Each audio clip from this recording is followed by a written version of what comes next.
Rwanda na DRC zimetia saini makubaliano ya amani yaliyosimamiwa na Marekani siku ya Ijumaa tarehe 27 Juni. Hatua inayochochea matumaini ya kumaliza mapigano ambayo yamesababisha vifo vya maelfu ya watu na kuwafikisha mamia ya maelfu wengine kuwa wakimbizi mwaka huu. Makubaliano haya ni mafanikio makubwa katika mazungumzo yaliyofanikishwa na serikali ya Rais wa Marekani Donald Trump na yana lengo la kuvutia uwekezaji wa mabilioni ya dola kutoka mataifa ya magharibi katika eneo lenye utajiri wa madini. Katika hafla iliyofanyika jijini Washington chini ya wenyekiti wa waziri wa mambo ya nje wa Marekani Marco Rubio, mawaziri wa mambo ya nje wa Rwanda na DRC walitia saini makubaliano hayo wakiahidi kutekeleza makubaliano ya mwaka 2024 ambayo yanatarajiwa kuona wanajeshi wa Rwanda wakiondoka mashariki mwa Kongo ndani ya siku 90. Waziri wa mambo ya nje wa Rwanda Olivier Nduhungirehe alisema hatua ya kwanza ni kutekeleza mpango wa kuondoa kabisa FDLR pamoja na kusitisha hatua za Rwanda za kujihami. Alisema hatua hiyo inathibitisha dhamira ya kweli ya kusitisha msaada wa kiserikali kwa makundi ya waasi. Naye waziri wa mambo ya nje wa DRC Therese Kayikwamba Wagner alisema makubaliano hayo sasa yanapaswa kufuatiwa na hatua ya kujiondoa. Kwa mujibu wa wachambuzi na wanadiplomasia, Rwanda imetuma takribani wanajeshi 7,000 kuvuka mpaka kuingia Kongo, ikiwa ni katika kuunga mkono waasi wa M23 ambao mwaka huu waliteka miji miwili mikubwa ya mashariki mwa Kongo pamoja na maeneo yenye migodi yenye faida kubwa. M23 inaitaka Rwanda kusitisha kile kilichotajwa kama hatua za kujihami.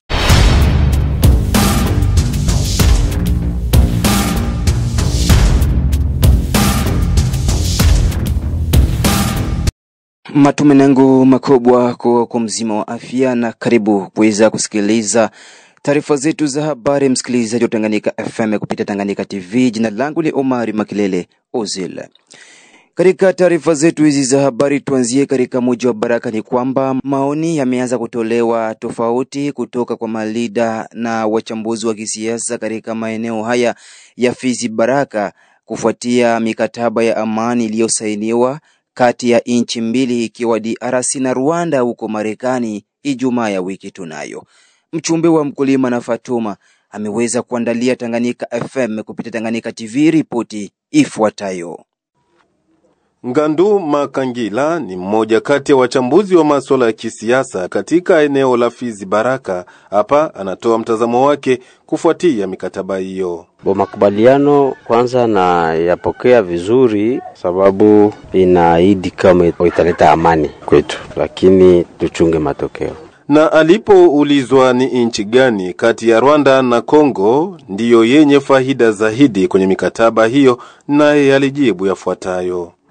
Kwa faida, sio kwa faida, viongozi wanajua mingi, lakini kufatana gisi tulisoma, gisi tulijua nini liendeka. Kwa mujibu wangu mimi nawaza kama inamsaidia Rwanda kupata benye alikuwa anatafuta kwa miaka yote. Kama Rwanda litupiga vita, nijue kupata bibi alompatia kwa hiyo mkataba. Donc inaonesha Rwanda anafaulu tuzidi sisi, kwa sababu siye tulipana utajiri wetu kwa kupata amani, na ile utajiri tulipana kwa nani? Kwa Rwanda. Donc inaonesha kama Rwanda anapata bili benye alitafuta kwa miaka 13 yenye ilipita. Bili alikuwa anatafuta kutufanya vita, alivipata sasa kupitia hiyo mkataba. Je, kwa upande wa nchi ya Jamhuri ya Kidemokrasia ya Kongo hakuna faida yoyote kwenye mikataba hiyo?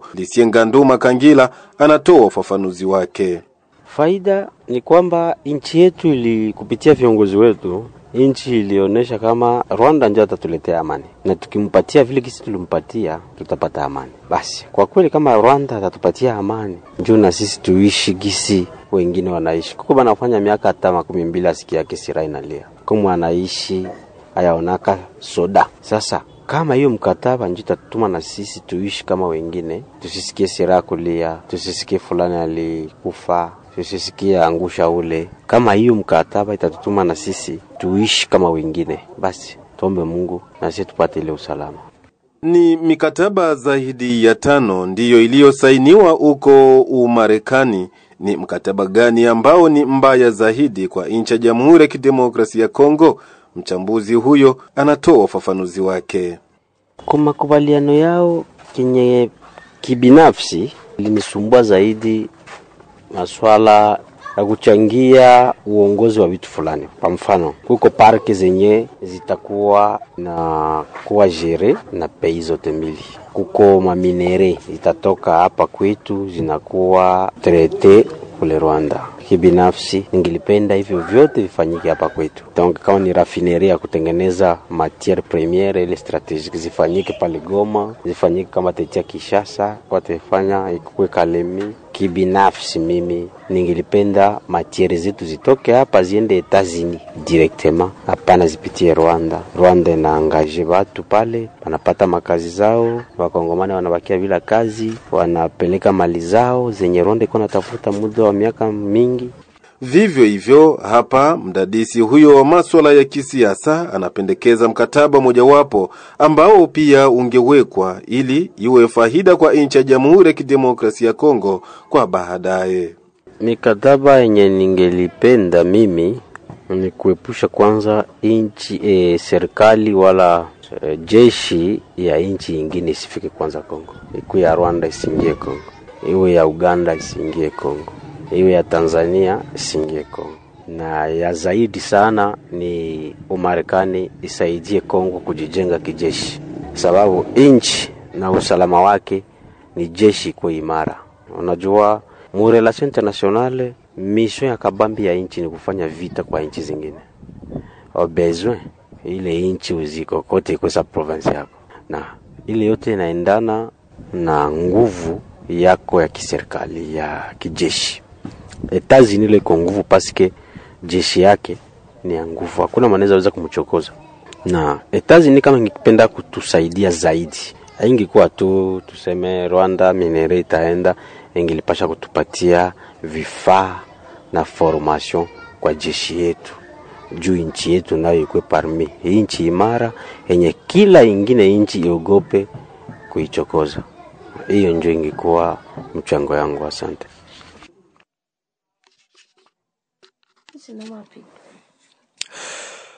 Tujelekeze huko katika mji wa Uvira, jimboni Kivu ya Kusini. Ni kwamba meya kwa muda wa mji wa Uvira, Kifara Kapenda Kiki, amefanya ajali baada ya gari yake kugongwa na gari ya maaskari jeshi wa taifa FARDC, kwa mujibu wa duru zetu, siku ya 6 ya wiki hii ndani ya mji wa Uvira. Kwa jambo hilo, baadhi ya malida wa vijana wamekemea vikali kitendo hicho. Taarifa tunazo ni kwamba yote yametokea pale ambapo meya kwa muda alipokuwa akifanya ufuatiliaji wa kazi za pamoja maarufu Salongo, kama alivyohakikisha hapa pia mwanasheria Chako Chango Bon Ane, ambaye ameanza kutoa picha halisi ya hali ilivyokuwa. Utaelewa kwa mtangazaji, leo ni siku ya posho, ni siku ya Salongo ndani ya vile ya Uvira. Meya wa jiji makamu ambaye tena ni maire intérimaire mnamo vile ya Uvira ameamkia kwenye redio asubuhi akatangaza kwamba Salongo tafanyika kwenye pembeni ya nani ya Tembe ambayo ni bank yenye iko katika vile ya Uvira, na kwenye pembezoni ya monument ya Flambeau du Zaire. Lakini pia Salongo tafanyika pia kwenye kilalo ya Kavimvira, pale kwenye kilalo kinaharibika, na kwenye kilalo ya Kavimvira pale kulikuwa kazi ya kufunika mashimo ambazo vyuma vilikuwa vimeshaharibika. Na meya wa jiji ameamka pale kwenye kilalo ya Kavimvira, na alipokuwa akitoka pale kwenye kilalo ya Kavimvira ili kwamba ajielekeze kwenye meri, ili kwamba aende kwenye fermeture ya session ya marche ya Assemblée Provinciale ya Sud Kivu ambayo yatumikia katika vile ya Uvira provisoirement, ndipo walipofika kwenye pembeni tu ya bureau ya Vodacom. Bureau ya Vodacom kubwa hapa Uvira mnamo komini ya Mlongwe, quartier Rombe ya kwanza, tout juste kwa na matano, amefanya aksida pale. Maire Kifara amegongwa na gari ya majeshi FARDC, walimgonga mbele, kisha nyuma yake pia kulikuwa kijana entrepreneur naye alikuwa na gari, basi naye akagonga maire de la ville nyuma, ambaye akajikuta kwamba yuko katikati ya gari mbili ambazo zimemgonga. Ndipo pale moyo ukashtuka, tension ikafika inashuka, na hiko kwenye hospitali saizi ya hospitali general ya reference yetu ya Uvira. Lakini shoferi wake ambaye alikuwa kimtembeza ametoka salama zalimini, na wala kuna hata ugonjwa ambao umempata wa moyo ama ya nini. Ndio hali ambayo imempata meya wa jiji, na iko saizi kwenye hospitali yetu ya reference hapa Uvira. Hata hivyo, mwanasheria Chako Changu Bone Ane ameomba kwa uchunguzi wa kina ufanyike ili sheria iweze kufanya kazi yake. Meya wa jiji kwanza ni meya mwenye akimiliki gari katika vile ya Uvira, na kwanza iko miezi mingi atembeli na ile gari. Sisi kwanza kama vile tumeshtuka kwa sababu meya wa jiji kuna miezi karibuni 5 ama 6 atembelee ile gari, lakini kwa nini leo tembelea? Pili ni kwamba hakuwagi na excess vitesse, ila anatembea katika mwendo wa kobe, na shoferi ambaye yuko naye anazoea kutembea katika barabara za vile ya Uvira. Sasa tu kwamba gari ziko nyingi katika barabara, tangu majeshi wa mia hapa, polisi ya mia hapa, Assemblée Provinciale ya mia hapa, lakini pia Gouvernorat Provincial, gari zimeongezeka kuwa nyingi, na mpaka hautaelewa zitatokea wapi. Tuko katika hali ya vita na hatuelewi imepita namna gani. Zaidi sana swali ya kabambi, kwa nini majeshi ambao wamefanya vile hawakusimama ili kwamba waangalie hali ya FM Radio lakini wao wametumika na kwenda kwa rais bila kuangalia masuala mengine ambayo waraia wanajiuliza mpaka sasa. Ni kweli kwamba wote kwanza wakujali wafika wanaendelea, lakini sisi ni kwamba ukiangalia hali ya Uvira leo inahitaji kwenye kichwa kuwa na kiongozi kama Kifara ambaye anakamata intérimaire, kwa kuwa iko fasi yote kwa muda wote bila iskoti tena, na iko anaongea na watu na anajali watu. Sasa accident kama na hiyo sisi kwamba tujaielewa, lakini tunatembelea kusikiliza, sababu leo siku ya posho kamanda wa Pester anazia kupana hali ya maksida vimetokea na nini katika vile nzima ya Uvira. Sisi tulikuwa tumekuwa vile na hicho ambacho kimemlenga kiongozi nampenda zaidi, lakini pia tukiendelee polisi secretary ijihusishe tujue ukweli nani alikuwa chanzo, eske majeshi wametumwa na kwa nini wamemvizia yeye meya wa jiji kuvizia watu wengine, na hiyo hali ya kuenda kusirikile ovyo haiko jambo rahisi. Na huko Katanga ni kwamba umeokotwa sasa siku ya 6 hii mwili wa mtu mmoja julikanaye kwa jina la DJ baada ya kuzama ndani ya mto Mtambala katika mazingira ya kutatanisha.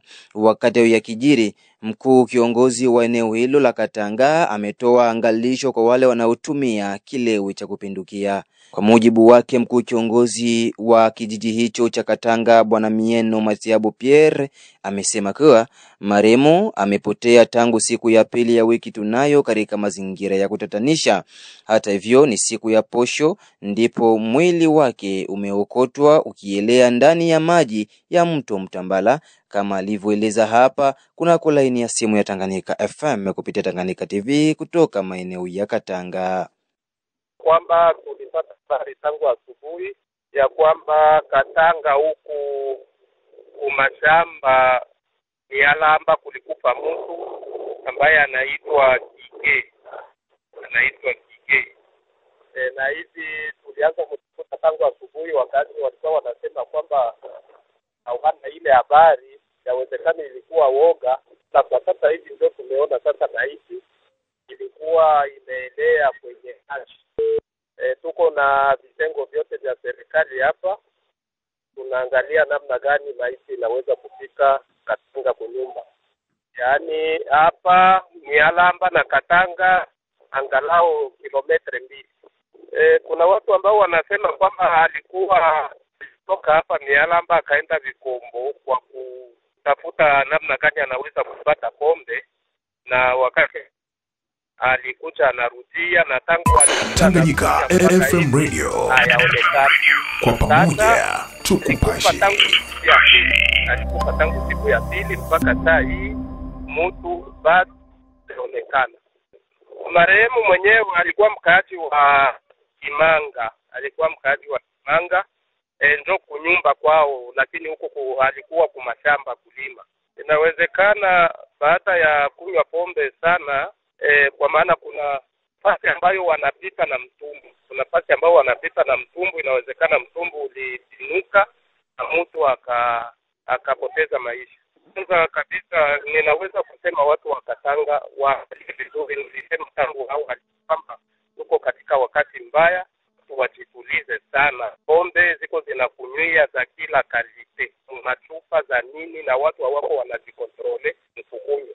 Alafu hivyo nitawaambia ya kwamba watu wajitulize na wapime kuvumilia hizi hali ambazo ziko, sie serikali kufanya kazi yao. Na tujielekeze huko Mboko, makao makuu ya sekta ya Tanganyika tarafani Fizi. Ni kwamba mpaka sasa baadhi ya vizuizi vimoja vya wazalendo bado vinaonekana kuendelea kuwa unyanyasaji kwa raia wanaotumia barabara namba 5 ya taifa ndani ya sekta ya Tanganyika. Mashirika ya kiraia yaomba kwa tume ya wazalendo iliyohusika na kuondoa vizuizi bandia kurudi eneo hilo haraka iwezekanavyo. Kwa mujibu wa muundo wa kiraia, hatua iliyochukuliwa nao viongozi wa wazalendo ni ya kupongeza, hasa unapolinganisha vile vizuizi vilikuwa vingi kuanzia Makobola mpaka Nyange. Hata hivyo, baadhi ya vizuizi vingine vimerudishwa mara tena, kama alivyohakikisha hapa Bwana Samia Mimu Koktikol.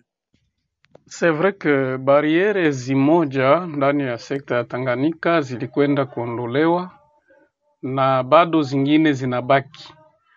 Surtout mabariere nyiko uside ya village Mboko, tukianzia Zimbweti mpaka Lweba, hizo bariere mpaka hivi zingali. Sasa sisi kama vile mashirika za kiraia tuko tunajiuliza esko ile ordre nye ilisema kama zile bariere zitolewe njo imepuziwa, imetupiliwa mbali, au ni ile kauli ya wami wa asili walioitoa pale mkikao Lubonja ndo imekanyagwa ama nini? Sababu haiwezekani wami wa asili wakuu viongozi wa wazalendo watoe oda kusema bariere zote zikwe suprime, mpaka saa hizi zingine zinaendelea kuopere. Bariere aswa ya Katungulu na pale Zimbwe inakuwa sasa kero na tishio kwa raia ya Fizi na raia ya sekta ya Tanganyika kwa upekee. Katika bariere ambazo zilitolewa ni bariere za kuanzia Mkwezi mpaka Makobola kwenda mpaka Kalungwe upande wa Uvira. Ni bariere pekee moja tu ndo ilikwenda kuachiwa ifanye kazi zake pale Makobola, lakini sio kwa kusumbua raia, bali nakaa ndani ya barabara kwa ajili ya kulinda usalama wa raia na mali zake kwenye barabara ya taifa namba 5. Lakini bariere za mu axe sud vraiment inakuwa kero kubwa. Ndio maana sisi kama vile shirika la raia tarafani Fizi tunaomba kwa wakuu viongozi wa wazalendo kurudia tena kuja kutoa bariere zingine ambazo mpaka saa hizi zingali zinaendelea kutumika kazi na kuendelea kusumbua raia. Wenyewe wanajifanya sasa inakuwa droit alors que c'était une faveur. Il est vraiment nous sommes déçus, nous sommes désolés. Tumalizie taarifa zetu hizi za habari na huko Kinshasa. Ni kwamba kwenye makubaliano ya DRC na Rwanda, sehemu zote mbili zina kipindi cha siku 30 kuanzia Ijumaa ya tariki 27 Juni ili kuanzisha mfumo wa pamoja wa uratibu wa usalama. Izake Mulucha Ashibia ameandalia Tanganyika FM kupitia Tanganyika TV ripoti ifuatayo. Siku ya Ijumaa tarehe 27 Juni 2025 imekuwa ni siku muhimu katika uhusiano kati ya Jamhuri ya Kidemokrasia ya Kongo na jirani yake Rwanda. Katika mji wa Washington DC, Marekani, Therese Kaikwamba Wagner, waziri wa taifa, waziri wa mambo ya nje, usalama wa kimataifa na Francophonie, na mwenzake Olivier Nduhungirehe walisahini makubaliano ya amani chini ya ushawishi wa utawala wa Trump. Kulingana na wahusika, makubaliano haya yanafungua sura mpya kurejesha amani na utulivu katika kanda la Grand Lac kwa ujumla na mashariki ya DRC kwa hususi. Makubaliano haya yanaanza kutumika na wajibu ulioainishwa unaanza kutekelezwa kuanzia wakati wa kusainiwa kwa makubaliano haya. Katika sehemu yake inayohusiana na kuanzishwa kwa mfumo wa pamoja kwa uratibu wa usalama, pande zinazofanya kazi pamoja na washirika wa kikanda wa kimataifa au kuimarisha utulivu, usalama na maendeleo katika eneo hilo, wakitambua kwamba amani na ustawi vinategemeana. Mwishowe, msaada wa serikali kwa FDLR na vikundi vyote vya silaha ni marufuku kamili ya msaada wowote wa vifaa, wa kimikakati, wa kifedha au msaada mwingine wowote, iwe wa kitaifa au wa kigeni kwa vikundi hivyo. Ahadi ya kutambua, kutathmini, kupata na kuondoa kulingana na masharti husika ya mpango wa pamoja wa kuondoa FDLR na vikosi vingine vyote vyenye kushikilia silaha mashariki mwa Jamhuri ya Kidemokrasia ya Kongo na kuondoa pia hatua za kujihami za Rwanda CONOPS za tarehe 31 Oktoba 2024 zinazotokana na mchakato wa Luanda. Ahadi ya kutegemea makubaliano ya ushirikiano wa kibilaterali katika masuala ya usalama ambayo tayari yamefanikiwa, ambapo operesheni zinazingatia ni za muda mfupi na zinalenga tishio maalum, ulinzi wa raia na heshima ya haki za kimataifa za binadamu, inasema hati hiyo. Kuhusu kipengele cha uadilifu wa eneo na marufuku ya uhasama au vita, pande zinakubaliana na masharti yafuatayo ili kuhakikisha heshima ya uadilifu wa eneo na kukuza uhusiano wa amani. Heshima ya uadilifu wa eneo la Jamhuri ya Kidemokrasia ya Kongo ni kuondoa vikosi na kuondoa hatua zote za kujihami za Rwanda. Kuhusu suala la kutatua tofauti hizi kwa amani, pande zinakubaliana kwamba tofauti zitatatuliwa kupitia michakato iliyoanzishwa na makubaliano haya na makubaliano mengine husika badala ya uhasama au vita. Kuhusu marufuku ya vitendo vya uhasama, pande zinakubaliana kujiepusha na vitendo vyote vya uvamizi na kutofanya, kusaidia au kuvumilia uvamizi wa kijeshi au vitendo vingine moja kwa moja au kwa njia isiyo ya moja kwa moja vinavyotishia amani na usalama wa upande mwingine au vinavyohatarisha uhuru au uadilifu wa eneo la upande mwingine. Makubaliano haya yamegawanya zaidi tabaka la kijamii na kisiasa nchini Kongo. Kwa wamoja, hii ni hatua kabambe katika kutafuta suluhu zinazohusiana na migogoro ya usalama mashariki mwa Jamhuri ya Kidemokrasia ya Kongo. Wengine wanaona kwamba kupunguza mgogoro wa sasa kwa kusaini makubaliano kati ya Kinshasa na Kigali ni kwenda kwenye njia isiyo sahihi, kutokana na maoni ya Daktari Denis Mukwege na familia ya kisiasa ya Joseph Kabila Kabange, rais wa zamani wa jamhuri. Msikilizaji, ni kupitia taarifa hizo za Kinshasa ndipo natamatisha taarifa zetu za habari za Tanganyika FM kupitia Tanganyika TV. Mimi ni Omar Makelele.